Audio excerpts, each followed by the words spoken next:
So hello guys, welcome back to my channel. Polytechnic सफ़र में आप लोगों का स्वागत है। तो आज मैं लेकर आया हूँ पॉलिटेक्निक एंट्रेंस एग्ज़ाम 2025 के लिए फिजिक्स का मोस्ट इंपॉर्टेंट क्वेश्चन। और ये मोस्ट इंपॉर्टेंट क्वेश्चन क्यों है? क्योंकि मैंने भी 2023 में पॉलिटेक्निक का एग्ज़ाम दिया था, जिसमें मेरा रैंक 18 आया था। और मैं यूपी पॉलिटेक्निक का सबसे नंबर 1 पॉलिटेक्निक जीपीएल में पढ़ रहा हूँ, गवर्नमेंट पॉलिटेक्निक लखनऊ। अगर आप भी ऐसे टॉप के कॉलेज में पढ़ना चाहते हैं तो हमारे इस वीडियो को ज़रूर से ज़रूर देखिए। और हाँ, मैंने बहुत सारे वीडियोज़ ऑलरेडी अपलोड कर दिया हूँ, तो उस वीडियो को नहीं देखे हो तो जाकर देख लीजिए। नीचे डिस्क्रिप्शन बॉक्स में पॉलिटेक्निक के प्लेलिस्ट के नाम से दिया होगा, तो वहां से जाकर आप लोग देख सकते हो। तो चलिए, मैं आपका ज़्यादा समय नहीं बर्बाद करता हूं, मैं लेकर चलता हूं आपको क्वेश्चन पर। तो आपके सामने आ चुका है ये क्वेश्चन, 35 नंबर क्वेश्चन। ऑलरेडी मैंने 34 नंबर क्वेश्चन तक एक वीडियोज़ में करा दिया हूँ, तो उस वीडियो को जाकर देख लीजिए, ठीक है। यहाँ पर देखिए आपका ये क्वेश्चन कह क्या रहा है। सिंपल क्वेश्चन है और बहुत बार पूछा भी गया है। देखो क्वेश्चन कह क्या रहा है, पहले क्वेश्चन पढ़ते हैं। कह रहा है एक चालक में 5 मिनट में इतना कूलाम आवेश प्रवेश करता है। क्या करता है? इतना कूलाम आवेश प्रवेश करता है और 1500 कूलाम के आवेश निकलते हैं। तो धारा, उसकी विद्युत धारा क्या होगी? पहला नंबर, इतना कूलाम आवेश प्रवेश करता है, मतलब निकलता है या प्रवेश करता है, कुछ भी हो सकता है। निकल भी सकता है, प्रवेश भी कर सकता है 5 मिनट में, ठीक है। तो बताइए कि उसमें कितना कितना विद्युत धारा उत्पन्न होगा। तो पहला नंबर आपको क्या करना है, सिंपल है। आपको लगाना कैसे, क्यू बराबर होता है आई टी। क्या होता है? क्यू बराबर आई टी होता है। बस इसी सूत्र पर लगा लेना है और आसानी से आप लोग लगा लोगे। आपको क्या दिया गया है? 1500 दिया गया है। क्या दिया गया है? 1500 दिया गया है। उसके बाद कितने समय में? कितने समय में? टी समय में, ठीक है, टी समय में। तो यहाँ पर देखिए क्या हो जाएगा आपका, 300 हो जाएगा, ठीक है। 300 एम्पियर बचेगा। कितना एम्पियर बचेगा? 300 एम्पियर बचेगा, ठीक है। बहुत सारे बच्चे इस प्रकार लगा देंगे और ये 300 क्वेश्चन 300 मारकर चले आएंगे, लेकिन ऐसा गलत है। क्या है? ऐसा गलत है। तो गलत है तो सर आपने बताया क्यों? मैं इसलिए बताया कि आप गलती कैसे करोगे। देखो क्या क्वेश्चन कह रहा है, अब क्वेश्चन पढ़ते हैं। देखो क्या कह रहा है, एक चालक में 5 मिनट में कितने आवेश? 1500 आवेश प्रवेश करता है और 1500 आवेश क्या करता है? निकलता है। अब बताओ विद्युत धारा क्या होगा? मतलब आपका प्रवेश किया फिर निकल गया, मतलब क्यू बराबर, मतलब आपका प्रवेश किया तो प्लस में होगा और फिर निकला माइनस में होगा, ठीक है। तो अब बताओ यहाँ पर क्या हो जाएगा? ज़ीरो। क्या आएगा? Q बराबर 0 आ जाएगा। और जब Q बराबर 0 आ गया तो यहाँ पर देखिए Q बराबर क्या होता है? IT होता है। क्या होता है? IT होता है। और Q 0 आ गया और I आपको निकालना है और ये 5 मिनट। तो क्या हो जाएगा? I बराबर 0 एम्पियर। क्या आएगा? 0 एम्पियर इज राइट आंसर। इसका राइट आंसर क्या हो जाएगा? C वाला ऑप्शन इज राइट आंसर। समझ में आया ये क्वेश्चन? मैंने क्यों बताया आपको? मैंने ऐसा क्यों बताया? क्योंकि आप लोग लगाओ, सोचो। आप क्या सोच सकते थे? बस यही सोच सकते थे, Q बराबर आई टी। बहुत सारे बच्चे ये भी नहीं सोच सकते थे, ठीक है। तो Q बराबर आई टी आपने सोचा, लेकिन वहाँ पर जितना आवेश निकल रहा है उतना ही आवेश चला जा रहा है, ठीक है। तो अब बताओ, अगर वो निकल रहा है और फिर चला जा रहा है तो उसमें आवेश है, नहीं तो आवेश नहीं है, तो धारा कहाँ से बहेगा? आप ही लोग बताइए। तो यहाँ पर इसका राइट आंसर क्या हो जाएगा? इसका राइट आंसर हो जाएगा 0। सभी को समझ में आया? और ये क्वेश्चन कितनी बार पूछा गया था देख लो, 2022, 2023, 22, 18 और 19, 18, 15 और 14 में ये क्वेश्चन पूछा गया था। इसलिए very very most important question है। तो आप लोग इस क्वेश्चन को नोट कर लीजिए। यही नहीं, मैं ये नहीं कहता कि यही क्वेश्चन आ जाएगा, इसी से रिलेटेड क्वेश्चन आएगा गाइज, इसी से रिलेटेड मैं आप लोगों को बता दिया। ऐसे ही सारी चीज़ें बनेंगी, ठीक है। चलिए अगले नंबर क्वेश्चन पर चलता हूं। अगला नंबर क्वेश्चन भी आप लोगों के लिए इंपॉर्टेंट है, ये भी आ गया है और ये भी आपके लिए बहुत इंपॉर्टेंट है। यहाँ पे हीटर के बारे में दे दिया है, अब आप दूसरा हीटर मत समझिएगा, ठीक है। बहुत सारे बच्चे हीटर का मतलब गलत चीज़ समझ लेते हैं, ठीक है। अब यहाँ पर बताइए क्या कह रहा है, एक हीटर को 1 किलोवाट दर्शाया गया है। क्या किया गया है? 1 किलोवाट दर्शाया गया है। तो प्रति घंटा उत्पादित ऊष्मा की गणना कीजिए। प्रति घंटा उत्पादित ऊष्मा की गणना कीजिए। अब बताइए यहाँ पर देखो 1 किलोवाट क्या किया गया है? 1 किलोवाट दर्शाया गया है। तो वहाँ पर बताइए कि प्रति घंटा उत्पन्न ऊष्मा। पहला नंबर ऊष्मा का सूत्र क्या होता है? H बराबर VI टी। क्या होता है? VIT। अब बताओ यहाँ पर 1 किलो वाट है, वाट है। तो आप अब बताइए 1 किलो वाट क्या हो जाएगा? 1 किलोवाट शक्ति हो जाएगा। तो शक्ति का सूत्र क्या होता है? शक्ति का सूत्र यहाँ पर देखिए, शक्ति का सूत्र होता है P बराबर VI होता है। ठीक है, क्या होता है? VI होता है। बस यहाँ पर H बराबर हम क्या लिख सकते हैं? P इंटू टी लिख सकते हैं। क्या लिख सकते हैं? P इंटू टी, क्योंकि VI के स्थान पर हमने P कर दिया। बस यहाँ से आगे आपको समझ में H बराबर क्या हो सकता है? H बराबर आपका हो सकता है H बराबर PT हो सकता है। क्या हो सकता है? H बराबर PT हो सकता है। अब यहाँ पर देखो, आपको दिया गया है कितना वाट, कितना वाट दिया गया है? 1 किलोवाट। किलोवाट को हम 1000 वाट लिख सकते हैं। क्या लिख सकते हैं? 1000 वाट इंटू क्या हो जाएगा? समय 1 घंटा। 1 घंटा में 1 घंटा को अगर सेकंड में बदलेंगे तो पहला नंबर 1 घंटे को मिनट में बदले 60 आ गया, फिर इसे सेकंड में बदलेंगे तो कितना आ जाएगा? 60 इंटू 60। तो आप बताइए इन तीनों का गुना करके कि क्या आएगा आंसर। जब इन तीनों को गुना करेंगे तो यहाँ पर क्या आएगा?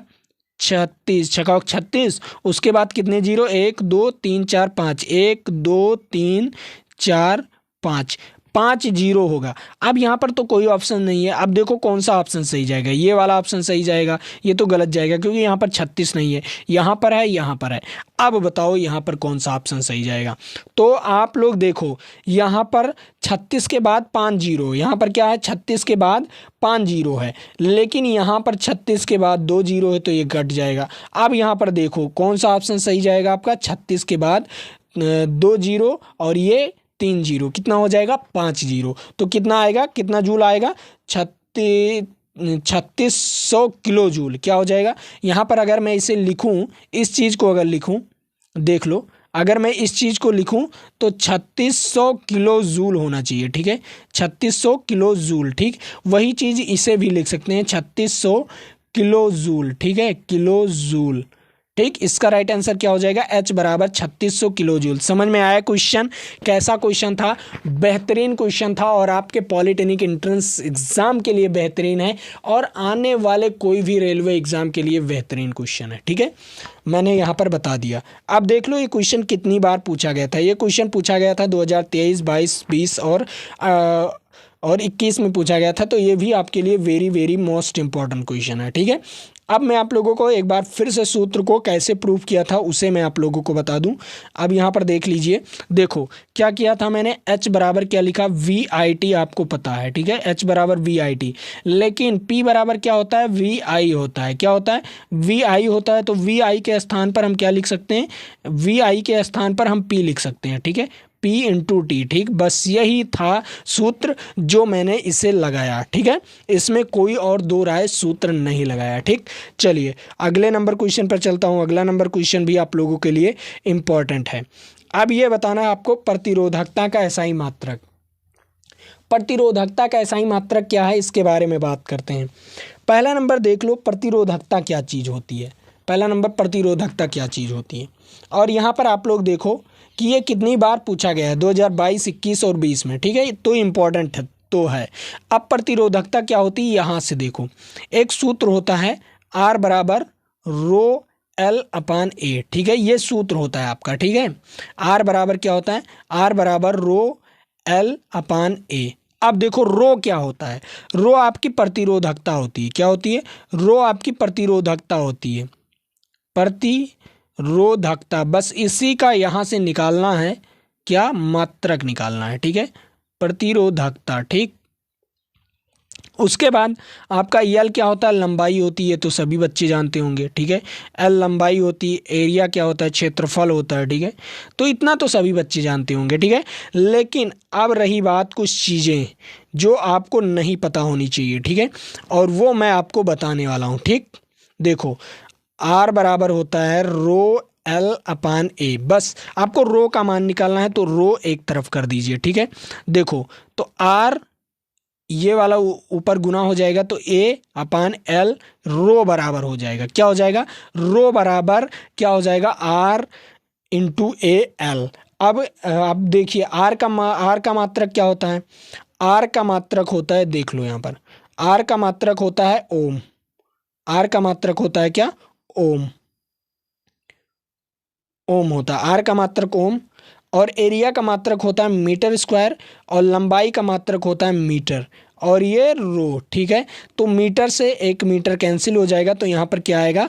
ओम मीटर। रो बराबर क्या आएगा, ओम मीटर। मैंने आपको निकाल कर बताया, याद करने के लिए नहीं बताया। वैसे तो मैंने आपको ऑलरेडी बताया ही था कि इसका ओम मीटर होता है, लेकिन कैसे निकला ये जानना ज़रूरी था। ठीक है, कैसे निकला ये जानना ज़रूरी था। देख लो, मैंने कुछ नहीं किया, सिंपल यहाँ पर मैंने सूत्र रखा, ये सूत्र रखा और यहाँ पर सीधा उल्टा सीधा कर दिया, और उल्टा सीधा करने के बाद मैं लगा लिया। ठीक है, और फिर मात्रक रख दिया सबका, और मात्रक में काट पीट कर दिया। काट पीट करने के बाद आसानी से निकाल लिया। ठीक है, कोई दिक्कत। आपको प्रतिरोध का मात्रक, आर का मात्रक ओम पता ही था, एरिया का मात्रक मीटर स्क्वायर होता है ये पता ही था, लंबाई का मात्रक यल होता है ये भी आपको पता था। बस मैंने उसी स्थान पर रख दिया जहाँ पर उसका व्यवस्था था, और व्यवस्था था उसके बाद जो कटता था मैंने काट दिया, और कुछ नहीं किया। ठीक है, चलिए अगले नंबर क्वेश्चन पर चलता हूँ। अगला नंबर क्वेश्चन भी आप लोगों के लिए वेस्ट है, और इसे मैं आपको 30 सेकंड का समय देता हूँ, और 30 सेकंड में इसे बताइए मुझे कि क्या चीज़ है ये। ठीक है,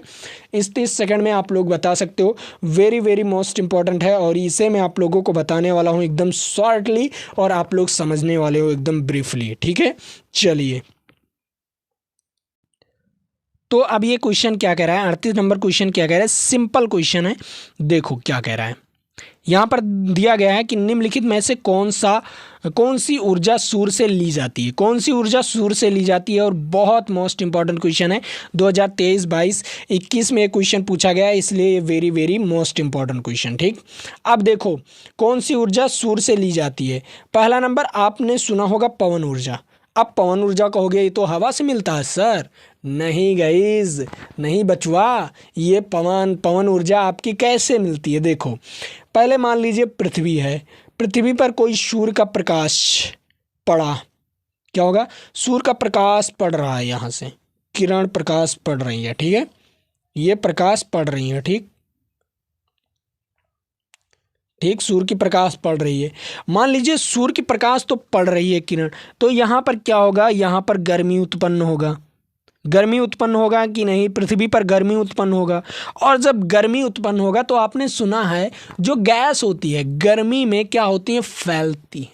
क्या होती हैं, फैलती हैं। तो यहाँ की जो वायु होगी, जो यहाँ की वायु होगी वो ऊपर चढ़ेगी, ये ऊपर होकर कुछ इस प्रकार ठंडी में जाएंगी। ठीक है, ठंडी में जाएंगी कि सघन एरिया हो जाए। ठीक है, ये ठंड एरिया में जाएंगी। ठीक है, जहाँ सूर्य की प्रकाश ना पड़ती हो। ठीक, और जो वायु आएगा, जो यहाँ ठंड वायु थी वो गरम की ओर जाएगी। क्या होगी, वो गरम की ओर जाएगी। ठीक है, जो ठंड वायु होगी वो गर्मी एरिया में जाएगी। देखो कैसे, वो इस प्रकार गर्मी एरिया में जाएंगी। ठीक है, वो इस प्रकार गर्मी एरिया में जाएंगी। ठीक, तब वायु चलता है, तभी वायु चलता है, तभी पवन ऊर्जा हमें मिलती है, तभी हवा लगती है।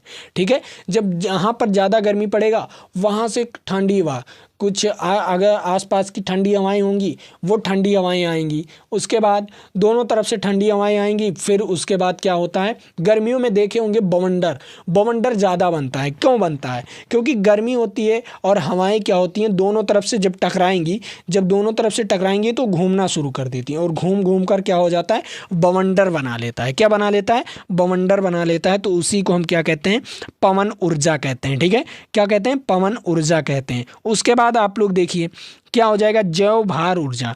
जैव भार ऊर्जा क्या होती है, मान लीजिए आपने कोई भी चीज़ की है जिसमें जैव ऊष्मा किससे ली जाती है, सूर्य से ली जाएगी, उसकी सूर्य की ऊष्मा ली जाएगी, उसके बाद में जैव के रूप में कन्वर्ट हो जाएगा। जैसे पेड़ पौधे जैव के रूप में कन्वर्ट कर देते हैं, जैसे वो ऊष्मा लेते हैं पत्तों के द्वारा, फोटोसिंथेसिस से क्या लेते हैं, ऊष्मा लेते हैं सूर्य के द्वारा, ऊष्मा से क्या बना लेते हैं, ग्लूकोज बना लेते हैं, पानी और ऊष्मा को मिलाकर ग्लूकोज बना लेते हैं आसानी से, और उनका भोजन हो जाता है। उसी प्रकार ऐसे बनते हैं। उसके बाद आपकी क्या हो जाएगी, सागर ऊष्मीय ऊर्जा। अब सागर ऊष्मीय ऊर्जा क्या होती है, ये तीन चीज़ पाई जाती हैं। ठीक है, ये तीन चीज़ का प्रयोग में लाया जाता है। ठीक है, क्या हो जाएगा कि सागर में, सागर कैसे, बारिश कब होता है, बारिश कब होता है, मान लीजिए कोई पृथ्वी है, पृथ्वी पर कोई सागर है, मान लीजिए ये सागर है। ठीक है, ये सागर है और यहाँ से कोई सूर्य है, जो सूर्य है यहाँ से क्या कर रहा है, यहाँ से प्रकाश दे रहा है, इस सागर पर क्या दे रहा है, प्रकाश दे रहा है, ठीक है, इस सागर पर प्रकाश दे रहा है। प्रकाश दिया तो यहाँ की जो सागर होगी, यहाँ की जो सागर होगी वो गर्म होगी, क्या होगी, गर्म होगी। गर्म होकर वो भाप में कन्वर्ट करेंगी, क्या होंगी, भाप में कन्वर्ट होंगी, और भाप में कन्वर्ट होने के बाद वो बादल बनाएंगी, और बादल बनाने के बाद जहाँ पर कुछ हल्का ठंडा मौसम होगा ऊपर ना वायुमंडल में, जैसे ठंडा मौसम होगा तो वो जो गैस होगा वो द्रव बन जाएगा, द्रव होकर मतलब पानी की तरह बरसेंगे, क्या होंगे, बारिश होगा, क्या होगा, बारिश होगा, वर्षा होगा, ठीक है। तो आपको पता चल गया इस बार गर्मी बहुत जल्दी हो गई है, क्योंकि ठंडी का कोई पता नहीं चला है। तो जब ठंडी का कोई पता नहीं चला है तो गर्मी बहुत ज़्यादा होगी। इसका मतलब ये समझिए इस बार वर्षा बहुत ज़्यादा होने वाली है, ठीक है, इस बार वर्षा बहुत ज़्यादा होने वाली है। ये गारंटी देता हूँ मैं, 100% की गारंटी देता हूँ कि इस बार वर्षा बहुत ज़्यादा होगा। आंधी आने की बहुत ज़्यादा संभावना होगी, आंधी में वो भी बहुत तेज़ आंधी आने की संभावना होगी। ये मैं आप लोगों को, ये मैं अपनी साइंस बता रहा हूँ, मैं अपनी साइंस बता रहा हूँ, जो मैं आप लोगों को पढ़ा रहा हूँ ना, साइंस कभी गलत नहीं हो सकता और साइंस हमेशा सही होता है। तो मैं अपनी साइंस बता रहा हूँ, ठीक है। तो इसका राइट आंसर क्या हो जाएगा, इसका राइट आंसर यहाँ पर ऑप्शन दिया गया होगा, क्या दिया है, देखो चौथा यहाँ पर दिया गया है, चौथा, दूसरा और तीसरा, ठीक है। तो इसका राइट आंसर क्या हो जाएगा, सी वाला ऑप्शन इज राइट आंसर, ठीक है। ऐसे ही क्वेश्चंस आपके दिए जाते हैं। और यहाँ पर आप लोग देखिए 2023, 22, 21 और 20 में क्वेश्चन पूछा गया है, वेरी मोस्ट इंपॉर्टेंट क्वेश्चन है, ठीक है। तो आपको ये क्वेश्चन समझ में आ गया। चलिए अगले नंबर क्वेश्चन पर चलता हूँ। अगला नंबर क्वेश्चन भी आप लोगों के लिए इंपॉर्टेंट है, ये भी क्वेश्चन आपके लिए इंपॉर्टेंट है और मैं 30 सेकंड का समय दे रहा हूँ। इस 30 सेकंड के समय में आप लोग इसका राइट आंसर बताइए कमेंट बॉक्स में। और हाँ, मैं आप लोगों को बता दूँ, अगर आप लोग PDF को डाउनलोड करना चाहते हैं इसी को, तो हमारे टेलीग्राम चैनल को ज्वाइन कर लीजिए, नीचे डिस्क्रिप्शन बॉक्स में लिंक दिया हुआ है, वहाँ से आप लोग टेलीग्राम चैनल ज्वाइन कर सकते हैं। और टेस्ट भी आपको बिल्कुल फ्री ऑफ कॉस्ट मिलता है, तो वहाँ से आप लोग टेस्ट भी डेली दे सकते हैं, ठीक है। तो जाइए अभी टेलीग्राम चैनल को ज्वाइन कीजिए, बिल्कुल फ्री ऑफ कॉस्ट, PDF भी फ्री ऑफ कॉस्ट, कोई पैसा नहीं, तो आप लोग जाकर वहाँ पर ज्वाइन कर सकते हैं। तो देखो ये क्वेश्चन क्या कह रहा है, सिंपल है। 39 नंबर क्वेश्चन क्या कह रहा है, एक अवतल दर्पण द्वारा एक वस्तु को आभासी प्रतिबिंब प्राप्त करने के लिए वस्तु रखी होनी चाहिए। अब मैं आप लोगों को बता दूं, कोई अवतल दर्पण है तो इसका एक सस्पेक्शन है, अवतल दर्पण भी वैसे आभासी प्रतिबिंब नहीं बनता, लेकिन एक कारण पर बनता है, वो भी एक कारण पर, ठीक है। वो कारण क्या है, देखो अवतल दर्पण नहीं है, लेंस है या दर्पण है, कोई चीज़ है, अवतल दर्पण होना चाहिए, ठीक है। तो देखिए आभासी प्रतिबिंब कब बनेगा, देख लीजिए, जब वो कुछ इस प्रकार, मान लीजिए दर्पण है, जब वो ध्रुव और फोकस के बीच रखी होगी, ठीक है, क्या रखी होगी, ध्रुव और फोकस के बीच रखी होगी, तब बनेगी, ठीक है। ये ध्रुव है, किसका ध्रुव है, उस दर्पण का ध्रुव है और फोकस ये है, ठीक है, ये F है और ये ध्रुव है। ध्रुव और फोकस के बीच अगर रहेगी ना वस्तु रखी होगी तभी बनेगी, ठीक है, तभी आभासी प्रतिबिंब बनेगी, इसका मतलब तभी वो आभासी प्रतिबिंब बनेगा। तो इसका राइट आंसर क्या हो जाएगा, इसका राइट आंसर हो जाएगा डी वाला, मुख्य फोकस और ध्रुव के बीच में, ठीक है, डी वाला ऑप्शन इज राइट आंसर। मुख्य फोकस और ध्रुव के बीच में अगर वो वस्तु रखी होगी तभी बनेगी। आप देख लीजिए ये क्वेश्चन कितनी बार पूछा गया, 2022, 21 और 20, ये भी वेरी मोस्ट इंपॉर्टेंट है, तो इसे आप लोग नोट कर लीजिए, ठीक है, इसे आप लोग नोट कर लीजिए और मोस्ट इंपॉर्टेंट क्वेश्चन है, ठीक। चलिए अगले नंबर क्वेश्चन पर चलता हूँ। अगला नंबर क्वेश्चन क्या कह रहा है उसके बारे में बात कर लेते हैं। अगला नंबर क्वेश्चन आपके सामने आ चुका है, ये देखिए, ये भी आपके लिए बहुत मोस्ट इंपॉर्टेंट क्वेश्चन है, तो इसको भी लगा लेते हैं, ठीक है।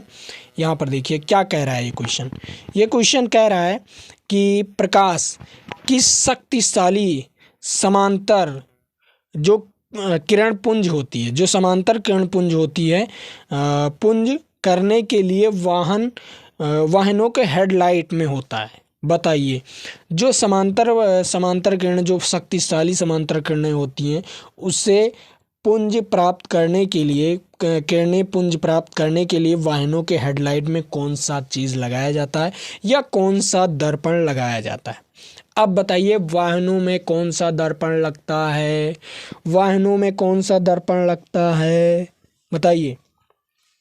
वाहनों के हेडलाइट में कौन सा दर्पण लगता है, ठीक है। हेडलाइट की बात कर रहा है, साइड मिरर की बात नहीं कर रहा है, हेडलाइट की बात कर रहा है, ठीक।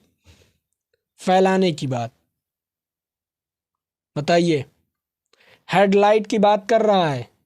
मेन पॉइंट देखिए यहाँ पर, आप लोग क्या चीज़ मारकर चले आते, सीधा ये वाला दर्पण मारते, लेकिन हेडलाइट, हेडलाइट का पॉइंट बताइए। हेडलाइट जो आगे की लाइट होती है उसकी, बताइए। हेडलाइट, हेडलाइट में कौन सा दर्पण लगा होता है, अवतल दर्पण लगा होता है। कौन सा दर्पण लगा होता है, अवतल दर्पण लगा होता है, ठीक है। कौन सी दर्पण, अवतल दर्पण लगा होता है, ठीक। समझ में आया, हेडलाइट में कौन सी दर्पण लगी होती है, अवतल दर्पण लगी होती है, इज राइट आंसर।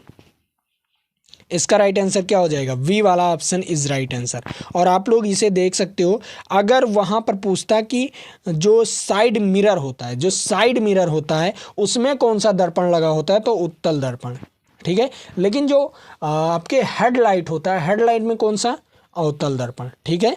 समझ में आना चाहिए, दोनों क्वेश्चन समझ में आनी चाहिए, ठीक है। और यहाँ पर देख लो 2023, 21 और 20 और 18 में क्वेश्चन पूछा गया है। Very very most important question है और कंसेप्चुअल क्वेश्चन है। और ये कंसेप्चुअल क्यों है, क्योंकि आपसे कभी पूछ लेता है साइड मिरर में कौन सा दर्पण लगा होता है और कभी पूछ लेता है हेडलाइट में कौन सा दर्पण लगा होता है, तो दोनों का अलग है। साइड मिरर उत्तल दर्पण और उसके बाद हेडलाइट में अवतल दर्पण, ठीक है। समझ में आ गया आपको, ये क्वेश्चन बेहतरीन ढंग से समझ में आया होगा। चलिए अगले नंबर क्वेश्चन पर, ये क्वेश्चंस आपके लिए बहुत इंपॉर्टेंट है, तो इसके बारे में बात करते हैं। यहाँ पर कह रहा है सदैव आभासी और सीधा प्रतिबिंब प्राप्त करने के लिए किस प्रकार का दर्पण प्रयोग करते हैं। अब बताइए, सदैव आभासी एवं सीधा प्रतिबिंब प्राप्त करने के लिए, बताइए। सदैव आभासी एवं सीधा, आभासी एवं सीधा कौन सा प्रतिबिंब प्राप्त करने के लिए कौन सा दर्पण का प्रयोग करते हैं, आभासी सीधा। तो इतना तो आप लोग समझ ही गए होंगे, आभासी सीधा में समतल दर्पण तो प्रयोग होगा। क्या होगा, समतल दर्पण प्रयोग होगा, ठीक। लेकिन उसमें एक दर्पण और प्रयोग होगा, वो कौन सा दर्पण होगा, वी, कौन वाला, उत्तल दर्पण। कौन सा, उत्तल दर्पण। दो दर्पण प्रयोग होगा, पहला समतल दर्पण में भी सीधा और आभासी प्रतिबिंब बनता है और उत्तल दर्पण में सीधा और आभासी प्रतिबिंब बनता है, ठीक है। समझ में आया क्वेश्चन, बेहतरीन ढंग से समझ में आया होगा। और यहाँ पर देख लीजिए 2022, 21, 20, 19 में पूछा गया है और very very most important question, तो इसे भी आप लोग नोट कर लीजिए। और यहाँ पर देखिए इसका राइट आंसर क्या हो जाएगा, डी वाला ऑप्शन, ए और वी दोनों, ठीक। समझ में आ गया होगा बेहतरीन ढंग से। चलिए एक क्वेश्चन मैं आप लोगों को होमवर्क दे देता हूँ और उस होमवर्क को ज़रूर से ज़रूर लगा कर बताइएगा। ये वाला क्वेश्चन वेरी इंपॉर्टेंट क्वेश्चन है आपके लिए, तो ये वाला लगा कर बताइएगा। और देख लीजिए ये भी 2023, 21, 20 और 18 में पूछा गया है और HW में दे रहा हूँ, ठीक है। क्या दे रहा हूँ, HW में दे रहा हूँ, बहुत मोस्ट इंपॉर्टेंट क्वेश्चन है, ठीक। चलिए तो आज के लिए इतना ही रखते हैं, लेकिन उससे पहले बता दूं कि PDF आप लोगों को कहाँ पर मिलेगा। PDF आप लोगों को हमारे टेलीग्राम चैनल पर मिलेगा और टेलीग्राम पर ही टेस्ट भी प्रोवाइड किया जाता है, डेली टेस्ट प्रोवाइड किया जाता है, तो वहाँ से जाकर ज्वाइन कर लो, नीचे डिस्क्रिप्शन बॉक्स में लिंक दिया होगा। तो चलिए आज के लिए इतना ही, जय हिंद जय भारत। फिर मिलेंगे आपके साथ अगले वीडियो में, तो आप लोग बने रहिएगा, ठीक है।